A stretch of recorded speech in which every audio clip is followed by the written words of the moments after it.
Então o tópico desse vídeo vai ser produto misto, tá? Então a gente vai relacionar o produto vetorial entre dois vetores com o produto interno, tá? Então, para isso a gente considera três vetores quaisquer, U, V e W, e definimos, né, o produto interno, o produto misto, desculpa, como sendo o número real dado pelo produto, né, do produto vetorial de U por V interno com o W.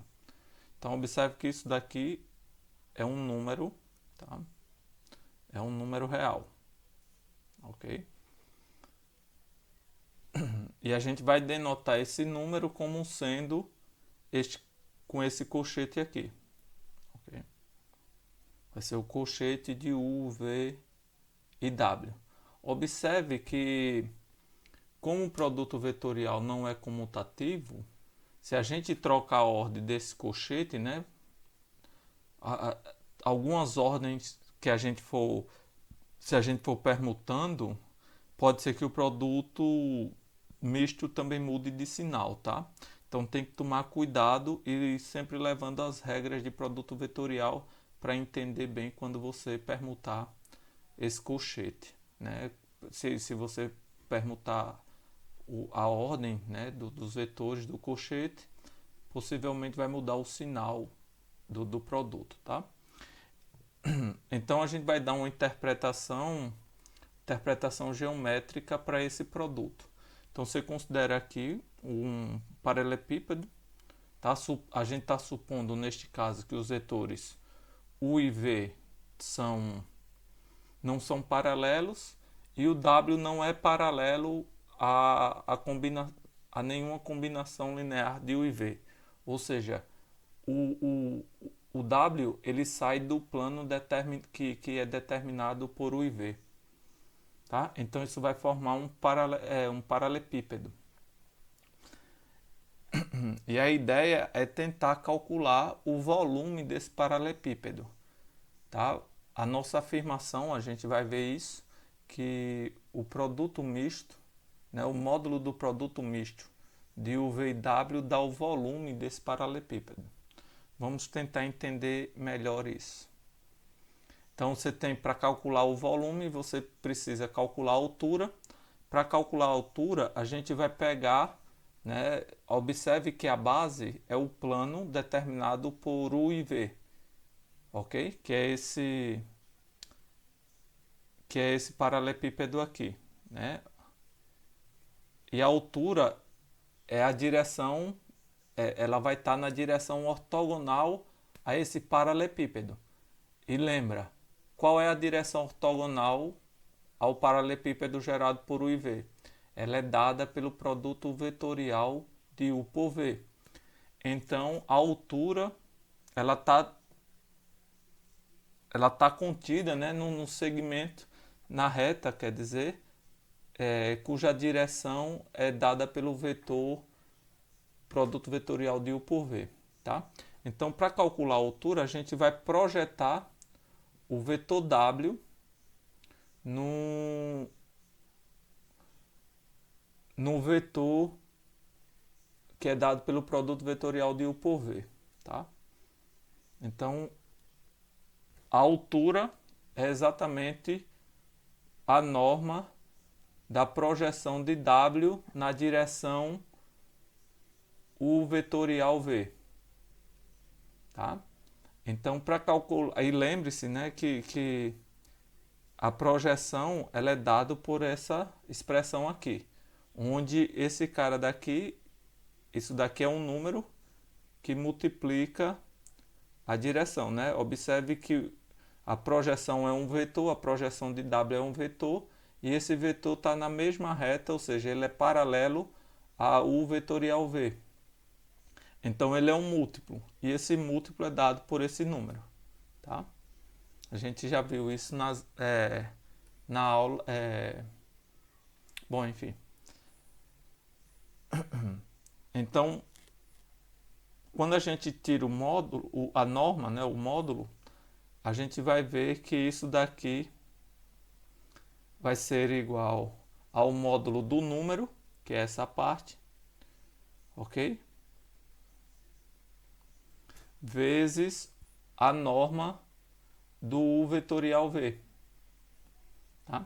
Só que o módulo do quociente é o quociente do módulo, só que o denominador ele é um número positivo. Então a gente pode remover o módulo e aí a gente pode cancelar, né, a norma de U vetorial V com uma das normas que está embaixo, né, com o quadrado no caso.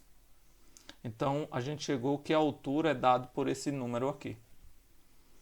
Tá? Aí agora a gente precisa calcular a área da base.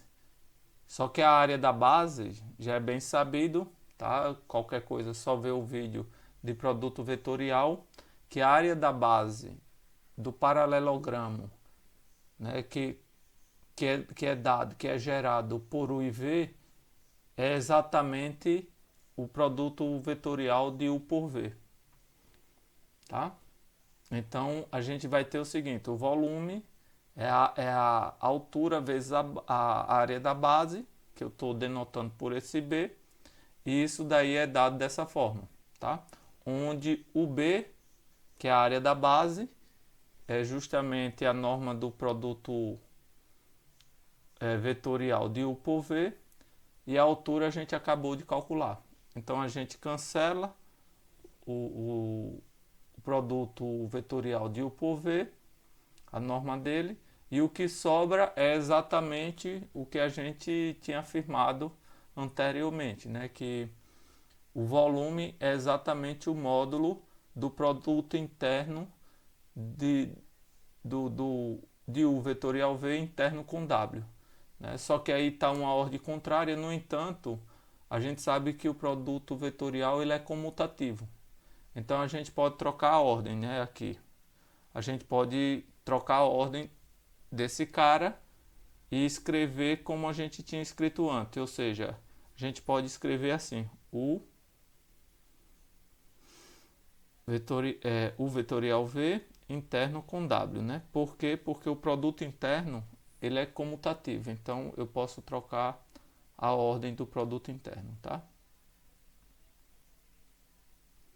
Bom, então a gente já viu, acabou de ver que de fato o volume é dado pelo produto misto, tá?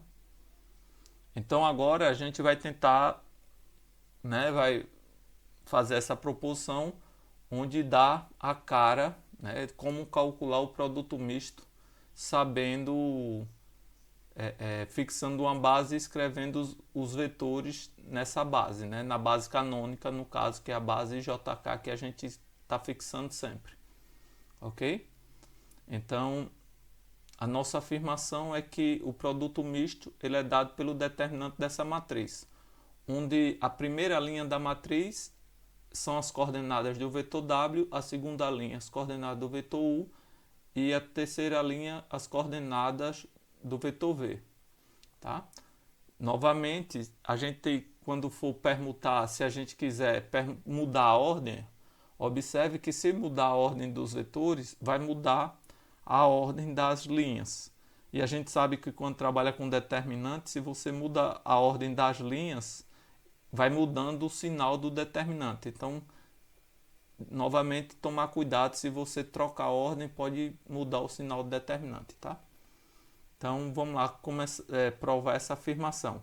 Então, a gente começa fazendo a conta normal. A gente viu que isso daí, que o produto misto, o VW, né, o cochete de UVW é exatamente o produto misto de U vetorial V interno W. Tá?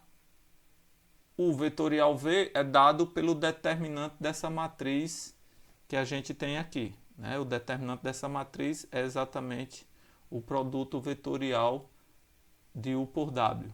Tá? Só é lembrar isso novamente, ver o vídeo de produto vetorial. Tá? E o W tem as coordenadas R e ST. Tá? Então, primeiro a gente calcula esse cara daqui, que é o determinante da matriz, tá? Do lado esquerdo do produto interno. e depois, né, faz o produto interno com o vetor W, que aí fica, que dá isso, que é multiplicar coordenada a coordenada e somar os resultados, né? Então vai ficar a primeira coordenada vezes R, a segunda coordenada vezes S, mais a terceira coordenada vezes T, tá? E aí rearranjando isso daí para ficar semelhante, porque eu quero chegar nesse determinante aqui, aí eu só vou rearranjar, né, colocar essa parte que está sem o sinal negativo juntas e e as partes que estão com sinal negativo colocar junto também, tá? E isso daí é exatamente quando você calcula o determinante daquela matriz, né? Repete as duas primeiras colunas e faz o produto das diagonais aí com o sinal de mais depois das diagonais na outra direção com o sinal de menos. Ok? Então a gente vai obter exatamente isso aqui. Ok? Esse é o vídeo deste tópico, tá? E é isso.